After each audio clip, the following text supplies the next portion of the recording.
donc à Aurélia qui va introduire cette webconférence qui nous permet donc d'accueillir Sabrina Dougados et Sarah donc de la Morandière. Alors Aurélia, je vous cède la parole. Merci Catherine. Bonjour, bonjour à tous et à toutes et bienvenue dans cette nouvelle webconférence du FOD. Alors vous savez, nous avons en fait entamé un cycle spécial de webinaires pour faire face à l'urgence et lié à la crise du coronavirus. Donc avec ce cycle monté en urgence par plusieurs experts du FOD, nous souhaitons vous donner le plus facilement possible des clés de compréhension sur le volet de la formation digitale, essayer de vous accompagner aussi dans votre bascule, dans la bascule de l'offre, de votre offre en présentiel vers du numérique, et vous donner des clés sur le cadre réglementaire et les bonnes pratiques pédagogiques, avec en effet tout en ayant à l'esprit des points de vigilance sur la qualité de l'offre. Donc, nous vous proposerons un séminaire, un webinaire par semaine. On en a eu un premier le 24 mars. Le premier portait sur la mobilisation avec de 10 experts du FOD pour présenter un ensemble de bonnes pratiques, chacun dans son domaine d'expertise. Ça, c'était pour vous donner un panorama général de la formation à distance. Aujourd'hui, nous allons faire un focus sur la formalisation, bien formaliser une action de formation à distance pour, d'une part, connaître le cadre juridique de la loi de 2018 et les dernières mesures d'urgence annoncées. Donc, ce sera Sabrina Dougados, avocate associée au cabinet Fromont-Briens, qui vous les présentera. Et puis, nous enchaînerons sur un retour d'expérience de mise en place de dispositifs distanciels avec Sarah de la Morandière, qui travaille au CAFOC de Versailles et une spécialiste de l'ingénierie pédagogique à distance. Je vous précise à tous que ce cycle particulier de webconférence est disponible en replay sur le site du FOD. Ce qui se passe, c'est que pour un peu préserver les bonnes conditions d'accueil dans ce webinaire, nous avons dû limiter un peu drastiquement le nombre d'inscrits. Mais dès ce soir ou peut-être plus tard demain, le lien sera fait sur le replay et vous pourrez le diffuser autour de vous ou en prendre connaissance pour ceux qui n'ont pas pu, hélas, s'inscrire. Et on est bien désolé pour eux. Mais tout de suite, je vais vous donner la parole. Donc, je donne la parole à Sabrina sur le cadre juridique pour formaliser une action de formation à distance. Sabrina. Merci Aurélia.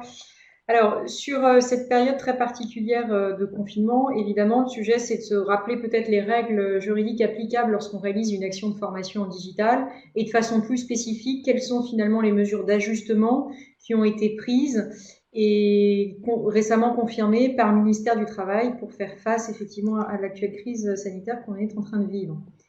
Alors, s'agissant du cadre réglementaire de la FOD, c'est vraiment des éléments de rappel préalable, mais qui sont vraiment importants parce qu'on voit à quel point, encore aujourd'hui d'ailleurs, dans cette période tout à fait particulière où tous les organismes de formation réfléchissent, envisagent ou se mettent d'ores et déjà à proposer des parcours de formation distancielle, finalement ces règles-là, qui sont désormais des fondamentaux, ne sont pas encore tout à fait claires pour tout le monde. La FOD, c'est bien une modalité pédagogique qui peut être réalisée d'ailleurs en tout ou partie sur l'intégralité du parcours de formation, et cela quel que soit le dispositif d'accès qui est mobilisé. Ça veut donc dire qu'on peut développer de la FOD en tout ou partie dans le cadre d'un contrat d'apprentissage, dans le cadre du plan de développement des compétences de l'entreprise, dans le cadre d'une période opérationnelle préparatoire, dans le cadre des dispositifs de formation préalable à l'embauche qui sont proposés aux demandeurs d'emploi, dans le cadre d'un congé de transition professionnelle. J'ai envie de vous dire, tous les dispositifs d'accès sont concernés. Le point d'ancrage, c'est de se dire qu'il faut absolument réunir les trois conditions qui figurent là dans la slide numéro 3, qui sont des conditions cumulatives. Donc concrètement, pour réaliser une FOD dans des conditions juridiquement conformes, il faut pouvoir mettre en place une assistance tout à la fois technique et pédagogique, et il faut que cette assistance soit appropriée compte tenu des objectifs pédagogiques et notamment de la durée du parcours, pour accompagner le bénéficiaire dans le déroulement de son séquencement. La deuxième condition, c'est apporter une information claire au bénéficiaire, donc au stagiaire, sur les activités pédagogiques qu'il va être amené à devoir réaliser et la durée moyenne, donc la durée estimée pour réaliser ces différentes activités pédagogiques ayant évidemment un sens plus large et plus ouvert que le simple fait de réaliser des travaux de la part du stagiaire. Ça peut être aussi tout simplement le simple fait d'être connecté à distance pour suivre en ligne des séquences pédagogiques, c'est bien une activité pédagogique du bénéficiaire.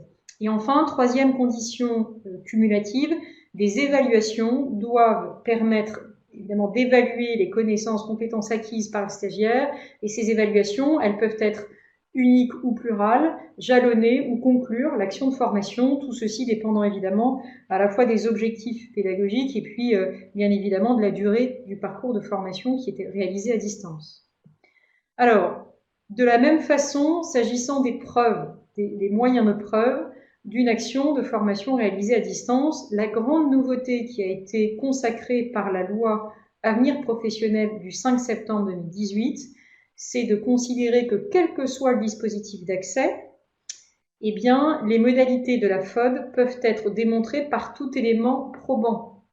Cela veut donc dire qu'on a quelque part libéralisé, on a consacré le principe selon lequel la preuve est libre en matière de FOD. Et à cet égard d'ailleurs, j'en profite pour vous signaler que le tout récent décret qui est paru la semaine dernière relatif à l'apprentissage reprend cette règle et la confirme, y compris pour les formations qui sont réalisées par apprentissage. Donc ce sont bien toutes les pièces qui permettent de démontrer la réalisation d'une action de FOD, qui peuvent être valablement, évidemment, qui doivent être conservées par l'organisme de formation et qui peuvent, en cas de contrôle de service fait, être produites à la demande d'un financeur paritaire ou d'un financeur public. Sur le formalisme, justement, quelle que soit finalement la nature du financeur, qu'il soit public ou paritaire, donc là je vais évidemment viser à la fois les OPCO, les CEPIR, les commissions paritaires interprofessionnelles régionales, la Caisse des dépôts et consignations, les régions ou Pôle emploi, il y en a d'autres, et bien de façon systématique, l'organisme de formation, lorsqu'il réalise une action de FOD, devra premièrement formaliser une convention de formation avec certaines mentions obligatoires. Ça, ce n'est pas spécifique à une action de FOD, c'est vrai quelle que soit la modalité pédagogique qui est retenue dès lors qu'on fait une action de formation à distance. Deuxièmement, si on a un financement en tout ou partie de la formation par un opérateur de compétences, l'organisme doit établir un certificat de réalisation. Ça, c'est une nouvelle pièce de traçabilité, une nouvelle pièce administrative qui est exigée uniquement lorsque c'est un financement OPCO. Ça signifie que pour les autres organismes financeurs, cette pièce n'est pas requise, en tout cas elle n'est pas prévue par les textes. Et ce certificat de réalisation, il a pour objet de fluidifier les relations entre l'organisme de formation et l'opérateur de compétences. Pourquoi ? Parce que en cas de financement OPCO, l'organisme de formation devra produire une facture et un certificat de réalisation. Et ce sont ces deux seules pièces-là qui peuvent valablement déclencher le paiement, et rien d'autre.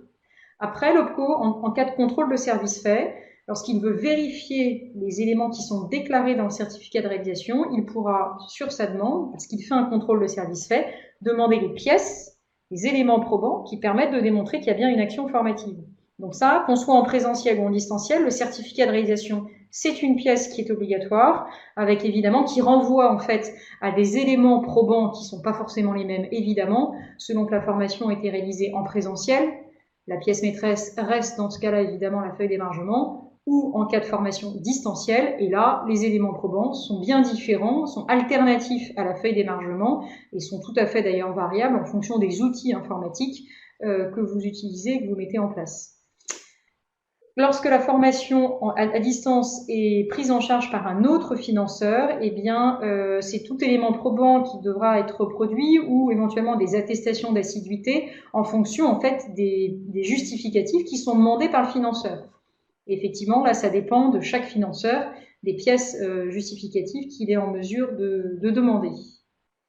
Alors, après ce petit tour d'horizon qui est en fait un peu à titre de rappel, mais qui permet de bien poser le cadre du cadre juridique du formalisme afférent aux formations distancielles, quelles sont les mesures qui ont été, le cas échéant, adaptées, assouplies dans le cadre de cette période de confinement.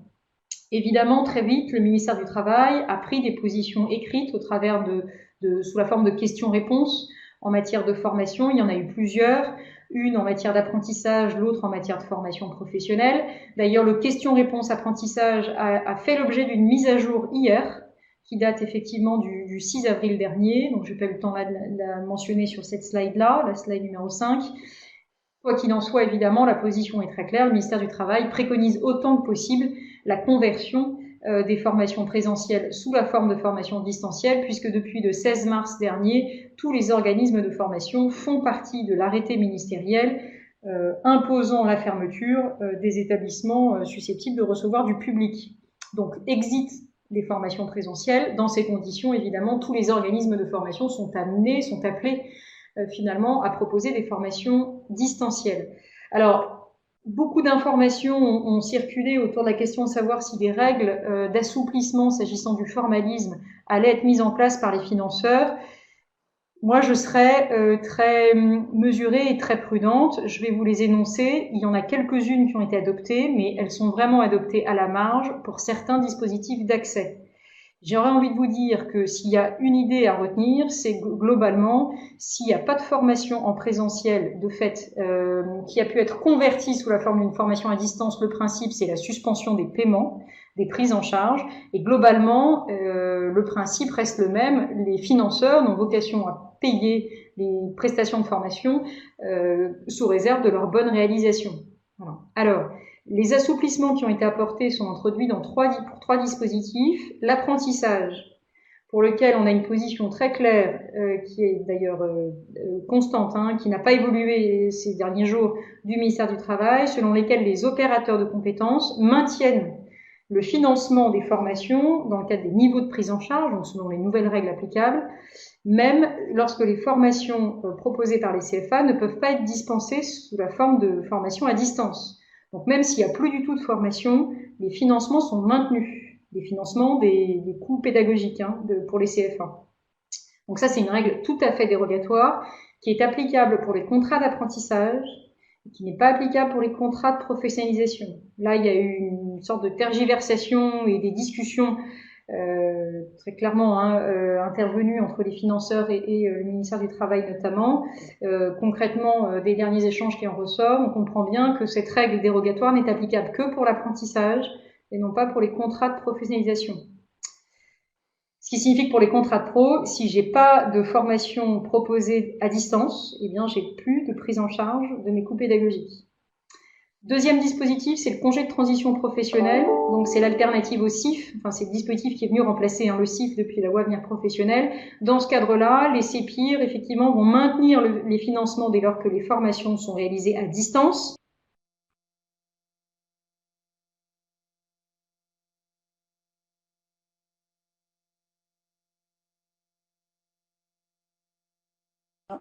Alors, on a perdu Sabrina, et comme elle avait rejoint également l'audio par le biais de l'ordinateur, on ne l'entend plus. Alors, Aurélia, je vous propose peut-être de passer à Sarah momentanément, le temps que l'on retrouve Sabrina. Alors, ce qu'on va peut-être faire, effectivement, Sabrina a dû couper son audio et sa vidéo. Donc, on espère qu'on va pouvoir se reconnecter. La retrouver rapidement parmi nous. Donc, on en était aux mesures les mesures d'assouplissement proposées par le ministère. Ce que je vous propose, effectivement, en attendant le retour de Sabrina qui pourra nous reparler de cette partie juridique essentielle, de donner la parole à Sarah Lavandière, qui travaille pour le CAFOC de Versailles et à qui, en fait, on a demandé si elle pouvait nous donner un peu un retour d'expérience sur la mise en place, la contractualisation, prescription, mise en place de dispositifs de formation à distance avec elle, en tant que justement personne opérationnelle, quelles étaient les bonnes pratiques qu'elle pouvait nous en donner. Donc, écoute, Sarah, un petit peu comme ça, de point, est-ce que tu peux reprendre la parole et nous donner ton retour d'expérience en espérant que le retour de Sabrina prochainement. Oui, bien sûr. Merci beaucoup Aurélia et merci Catherine. Alors effectivement, hein, comme avait commencé à en parler Sabrina, dans le contexte actuel et précisément depuis le 17 mars, tout le monde veut, tout le monde doit, tout le monde essaie de délivrer les formations à distance.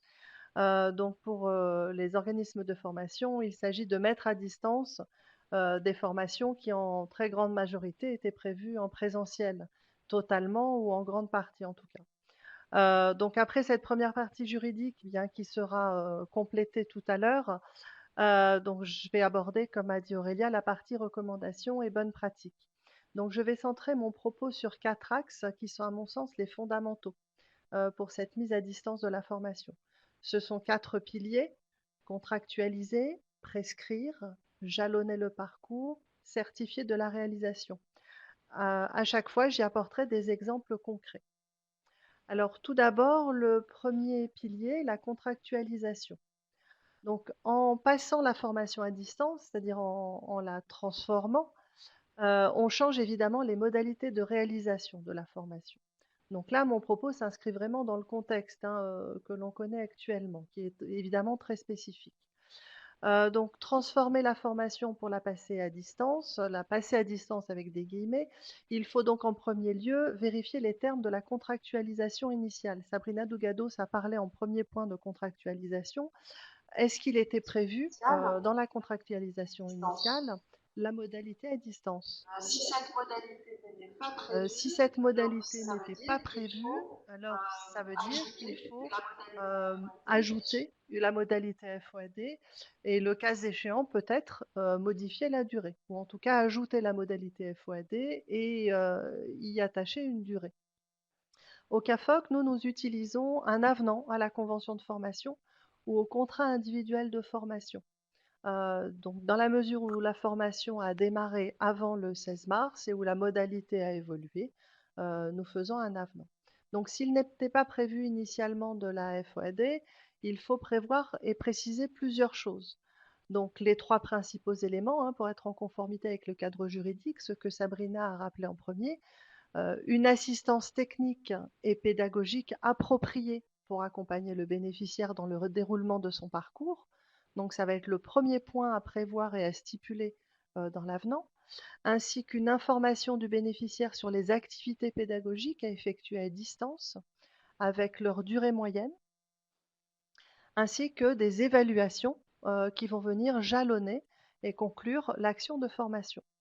Donc au CAFOC de Versailles, et donc Centre académique de formation continue, nous utilisons habituellement 2 documents, donc le contrat de formation et le protocole individuel de formation, qui est un document annexe et pédagogique, et dans lequel nous inscrivons ces éléments-là. Donc cette nouvelle contractualisation est très importante car elle engage la responsabilité de l'organisme de formation, du financeur, que ce soit l'employeur ou un autre financeur, et également la responsabilité du stagiaire, puisque le lieu change et parfois le rythme ou la durée de la formation. Donc il est également important que les moments de formation soient prévus, que ce soit organisé et que ce soit formalisé, alors que ce soit dans un planning, dans un emploi du temps ou toute autre formalisation. Parce que justement la responsabilité des parties prenantes est engagée sur les temps de la formation et également pour permettre aux stagiaires d'organiser aussi ses temps de travail. Ce n'est pas parce qu'il est à distance qu'il n'a pas à s'organiser. Il a d'autant plus besoin d'aide pour s'organiser. Au CAFOC, depuis plusieurs semaines, nous accompagnons des équipes pédagogiques et les aidons à réorganiser les temps de formation.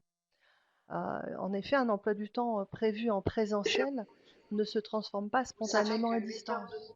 Vous savez que 8 heures de cours et d'activités professionnelles effectuées en présentiel ne peuvent pas toujours se transformer en 8 heures de cours et d'activités professionnelles à distance.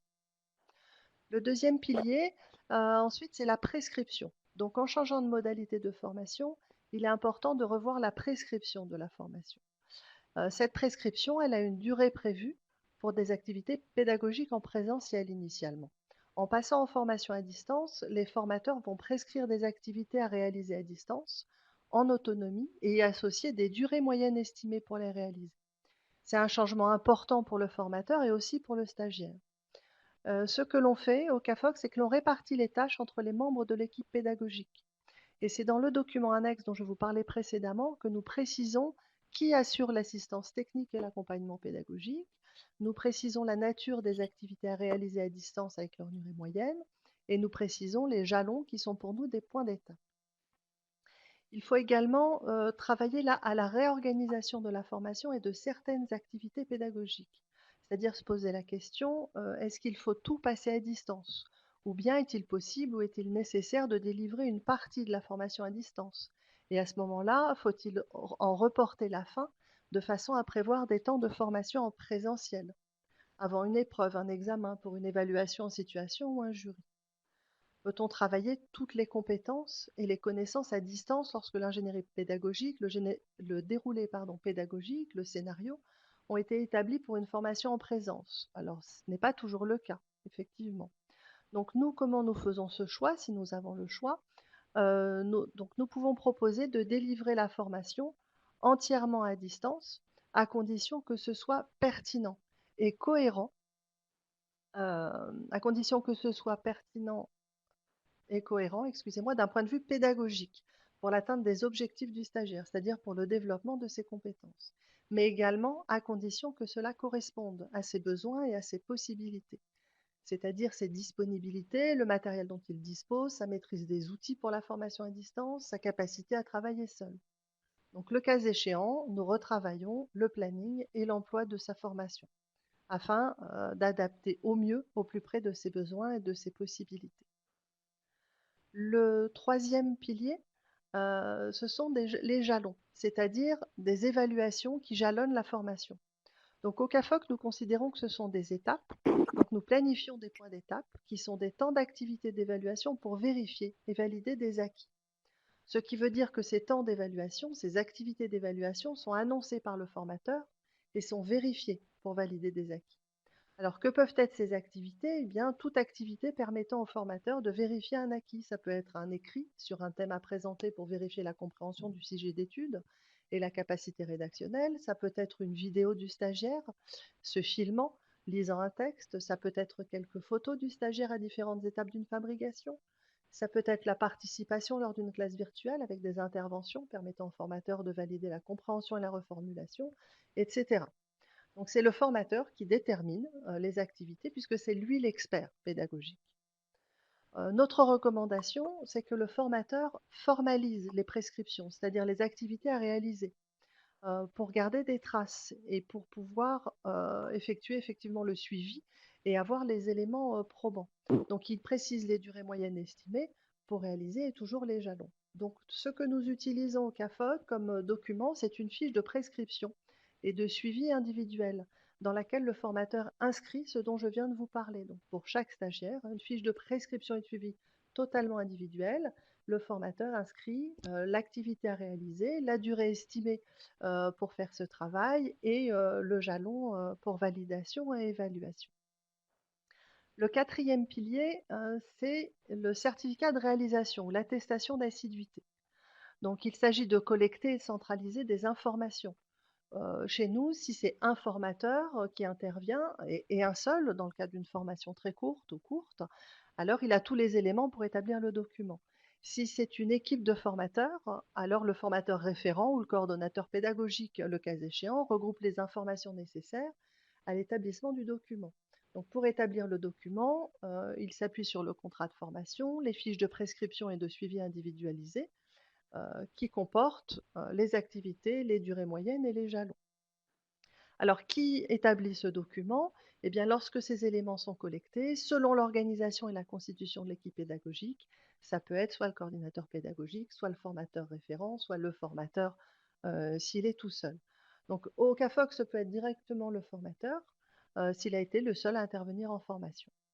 Alors, après, à qui l'envoyer? Eh bien, à l'OPCO, aux financeurs, aux stagiaires, selon le cas qui est prévu par la contractualisation. Hein. Ce sont les termes de la contractualisation qui déterminent ça. Et puis après, validation par le responsable pédagogique, puisque la personne qui va signer l'attestation d'assiduité ou le certificat de réalisation, c'est la personne qui a la responsabilité pédagogique voilà, pour cette signature. Donc, nous l'envoyons à l'OPCO quand c'est un certificat de réalisation ou au prescripteur, à l'employeur, lorsque c'est une attestation d'assiduité. Alors, peut-être avant de parler du guide, nous allons revenir et redonner la parole à Sabrina. Ou bien on parle de guide tout de suite. Je ne sais pas. Non, je pense qu'on va redonner la parole à Sabrina si voilà, elle remet son micro, je pense. Donc Sabrina, écoute, on t'a un peu perdu au moment où tu donnais justement les 3 cas pour l'assouplissement, les 3 cas d'assouplissement proposés par les mesures d'urgence. Donc je vais te remettre la bonne je vois bien, mais je slide. Et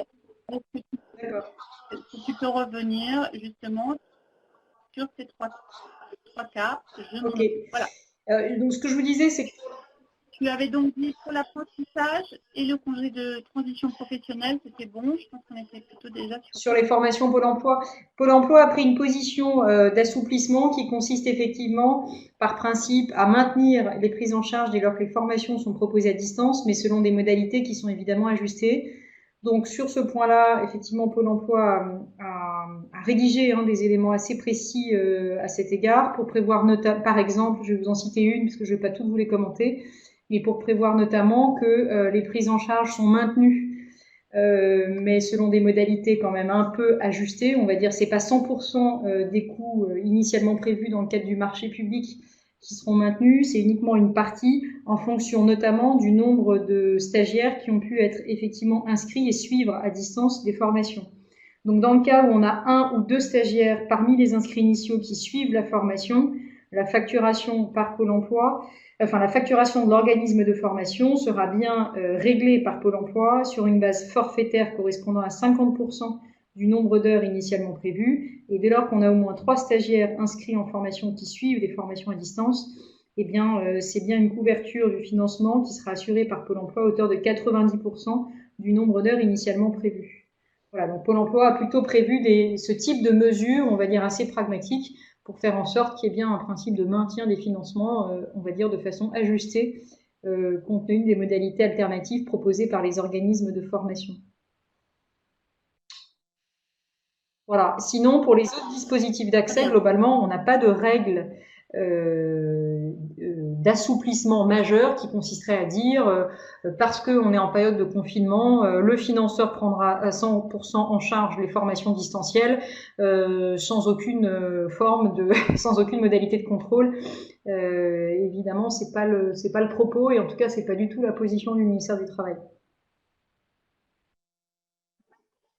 Écoutez, je vous propose peut-être du coup d'en profiter pour vous poser quelques questions, notamment sur le certificat de réalisation qui viennent du chat. Et puis, Sarah, tu pourras compléter peut-être déjà les indications réglementaires redonnées par Sabrina.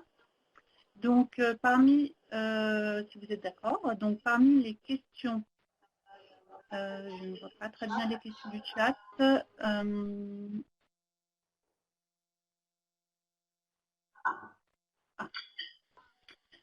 Donc, ensemble des questions du chat, le certificat de réalisation, est-ce la même chose que l'attestation d'assiduité? Alors, sur le principe, oui, c'est la même, on va dire que c'est le même objectif, et c'est un peu la même finalité, la même nature de document, dans le sens où le certificat, comme l'attestation d'assiduité, sont des documents qui émanent de l'organisme de formation, sorte de déclaration sur l'honneur, qui sont établis l'un comme l'autre à partir des éléments probants qui sont collectés, générés et qui doivent être conservés par l'organisme de formation.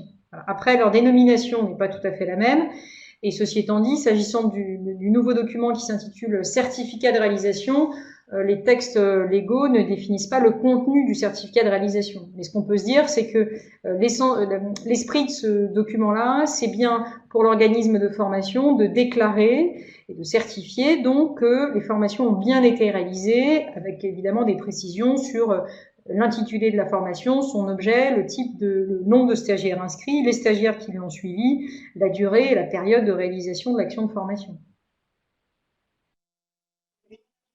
avait une autre question dans le même sens qui était est-ce que le certificat de réalisation est nécessaire Oui, en tout à fait. présentiel? Dans les 2 cas de figure, qu'on soit en présentiel ou en distanciel, dans tous les cas, le certificat de réalisation est un document obligatoire, exigé dès lors qu'il y a une prise en charge par un opérateur de compétences. Alors, est-ce que l'attestation d'assiduité doit être signée par le bénéficiaire? J'en profite pour reprendre la question juste après parce elle fait sens et elle est très en lien avec le certificat de réalisation, au même titre qu'on pourrait se demander s'il faut que le certificat de réalisation soit lui aussi signé par le stagiaire. Bien sûr que non, en tout cas c'est pas du tout l'esprit de ces documents-là, puisque l'esprit de ces documents, encore une fois, c'est l'organisme de formation qui déclare et qui s'engage sur l'honneur à dire des choses dans ce papier qui ont évidemment vocation à correspondre à la réalité. Voilà. À charge évidemment après pour le financeur, à l'appui de ces certificats, de demander à l'organisme de formation, lorsqu'il y a un contrôle de service fait, de produire les différents éléments probants, donc les pièces justificatives qui lui ont permis d'établir ce certificat ou cette attestation d'assiduité. Voilà, donc c'est des documents qui n'ont pas vocation à être signés par le bénéficiaire, sinon ça revient finalement à recréer un peu le même formalisme que dans le cadre des feuilles d'émargement, et évidemment c'est pas du tout adapté au cas des formations distancielles en particulier, donc ça n'a pas de sens que de faire signer ces documents par chaque bénéficiaire. Et est-ce que tu peux revenir un petit peu plus sur qu'est-ce qu'on peut mettre dans tout élément probant?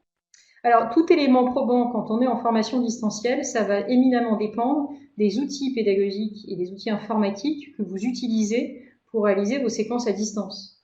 Et tout élément probant, ça va être à la fois des éléments de traçabilité informatique, des relevés de connexion, des identifiants informatiques qui permettent de démontrer que le stagiaire, à un instant T, il s'est connecté sur une plateforme, mais ça va être aussi potentiellement tous les éléments de traçabilité des activités pédagogiques qui ont pu être réalisées. Donc concrètement, les supports pédagogiques eux-mêmes qui ont été mis à un instant T sur une plateforme numérique, mais ça peut être aussi également les évaluations, les supports d'évaluation corrigés, donc des connaissances évaluées par les formateurs.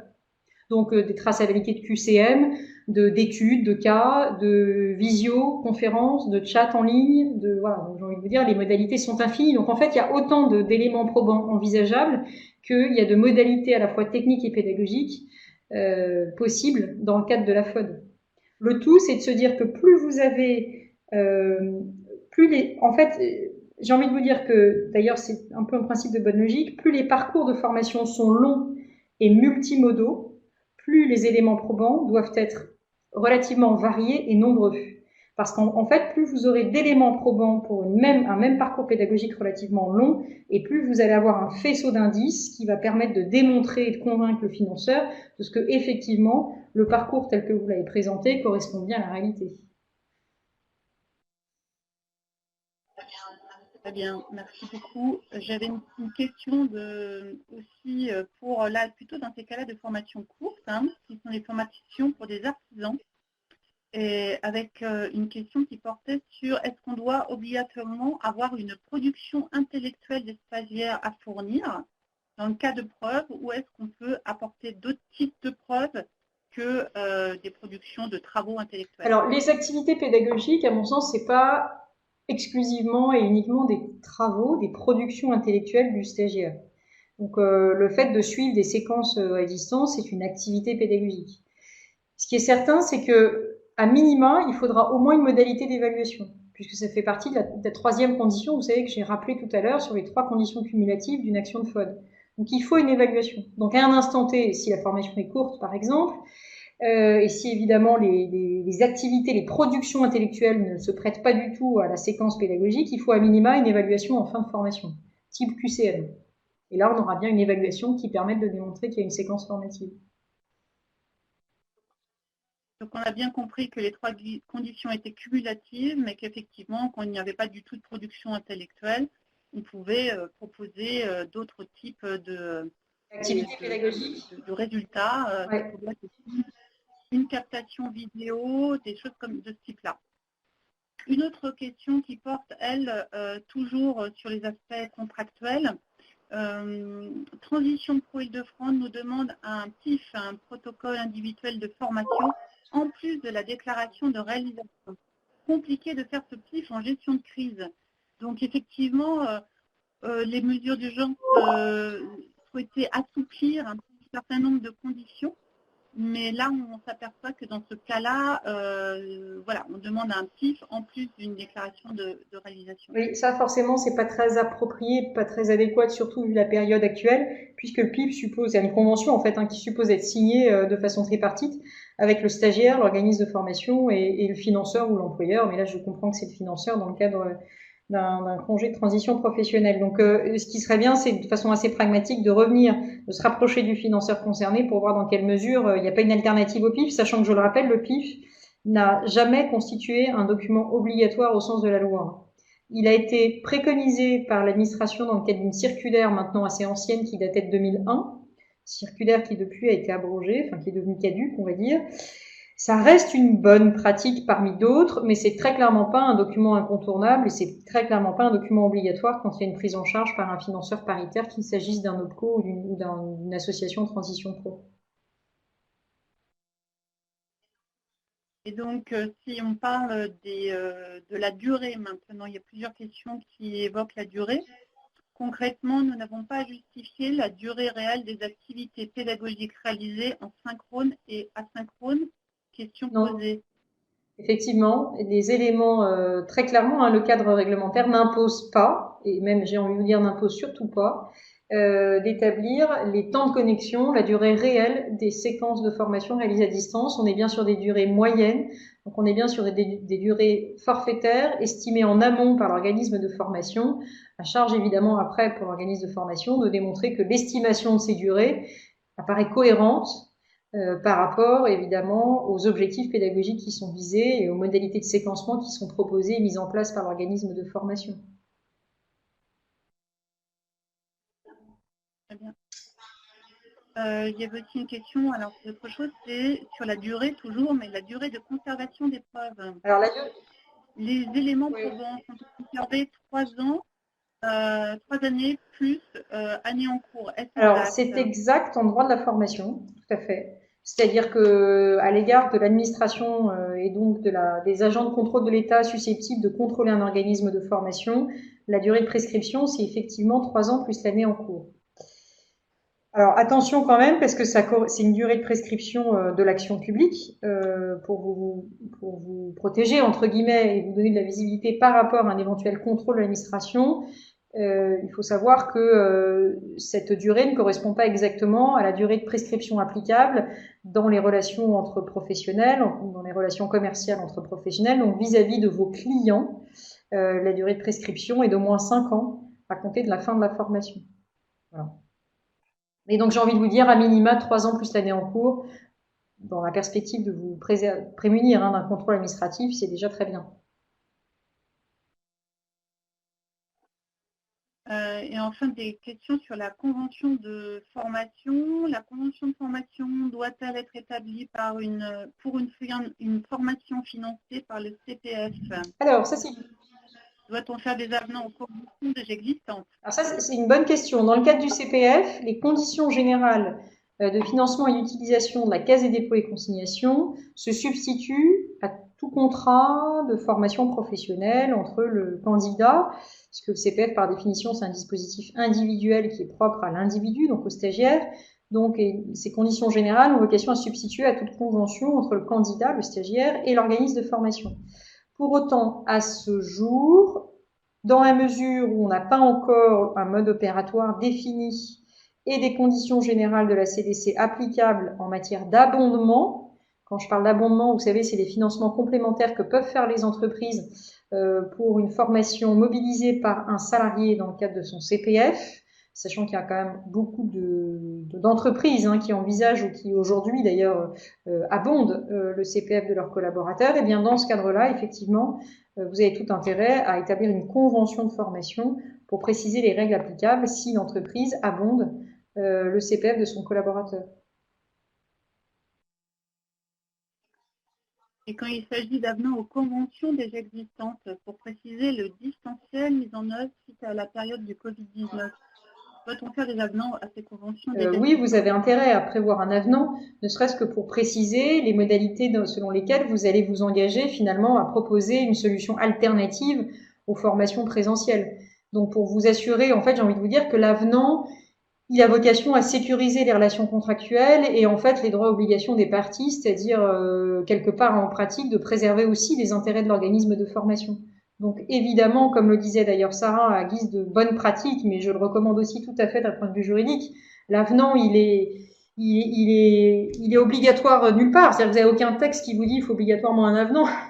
Mais c'est évidemment une bonne pratique qui est recommandée, à la fois par les praticiens et puis par les juristes, parce que c'est l'avenant qui va vous permettre de préciser très clairement les conditions dans lesquelles vous mettez en place des formations distancielles et les conditions dans lesquelles votre client va s'engager en retour à vous régler ces formations.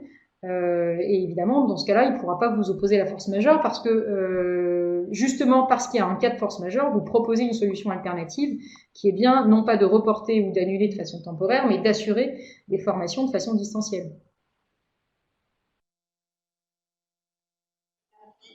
Merci. Je voulais peut-être poser une petite question à Sarah aussi. Est-ce que Sarah peut rouvrir son micro? Je voyais Oui. une personne qui nous demandait comment évaluer le temps de travail d'un formateur pour préparer une action en formation à distance. Peut-être un retour d'expérience serait bien utile. Alors, en termes de retour d'expérience, nous nous basons sur le temps activité du stagiaire. C'est-à-dire que deux choses, dans la mesure où le formateur intervient sur des temps synchrones, par exemple sur la modalité avec un outil pour des classes virtuelles, vu qu'il assure son temps de formation de façon synchrone, il est donc considéré comme étant face à face pédagogique, donc il est rémunéré pour cela. Et pour toutes les activités en asynchrone, eh bien, le calcul est indexé, en fait, la clé de calcul est indexée au temps d'activité du stagiaire, temps qui doit correspondre au temps de formation prévu dans le planning de la formation. Merci Sarah. Je vois que le temps file. Nous arrivons déjà à la fin de notre webinaire. Je pense qu'on a pris les principales questions du chat. Je voulais peut-être un dernier mot, Sarah. Alors, dernier mot peut-être sur le guide du FFFOD, hein, puisque là, ce que l'on vous recommande, c'est de vous y référer. Donc, il est accessible sur le site du FOD. Donc, vous trouverez dedans l'ensemble des explications détaillées. Hein. Dans ce guide, donc, sont notamment précisés les éléments de contrôle nécessaires pour garantir la qualité d'un dispositif de formation à distance. Les conditions dans lesquelles le découpage pédagogique et technique du parcours de formation permet de garantir la traçabilité des activités de l'apprenant afin de bénéficier du financement de la formation et ce qu'il convient d'attester pour répondre aux attentes des financeurs et tout cela, que ce soit pour des parcours 100% à distance ou des parcours mixtes ou également des parcours AFEST. Voilà, donc ça c'est un guide qui a été présenté en octobre 2019 et qui est tout à fait disponible et libre de téléchargement et d'utilisation. Merci Sarah. Peut-être un dernier mot pour Sabrina avant que j'annonce notre prochain rendez-vous. Sabrina? Non, j'ai Sabrina, pas. il faut que tu rouvres. Oui, ça y est, je viens de réouvrir mon micro. Non, j'ai pas de remarque particulière. D'accord, il y avait simplement peut-être une petite question sur temps de travail et hors temps de travail. Oui. Ce sera peut-être pour notre fois parce qu'on a changé notre système qui a été changé. Ben, écoutez, je vous remercie. Oui, si, c'est cette question. Je suis en train de la regarder, mais je la vois pas. Sur le temps de travail? Oui, alors, sur le planning négocié avec l'apprenant, est-il envisageable d'accepter des séances hors temps de travail? Ça dépend du dispositif qui est mobilisé. Donc très clairement, là, ça dépend de est-ce qu'on est en alternance, en congé de transition pro, en CPF, ça dépend de plein de choses. D'accord. Écoutez, on va s'arrêter là-dessus. Je voulais simplement vous remercier pour toutes vos questions, votre participation. Vous avez été très nombreux. Nous mettrons à disposition sur le site en replay cette webconférence.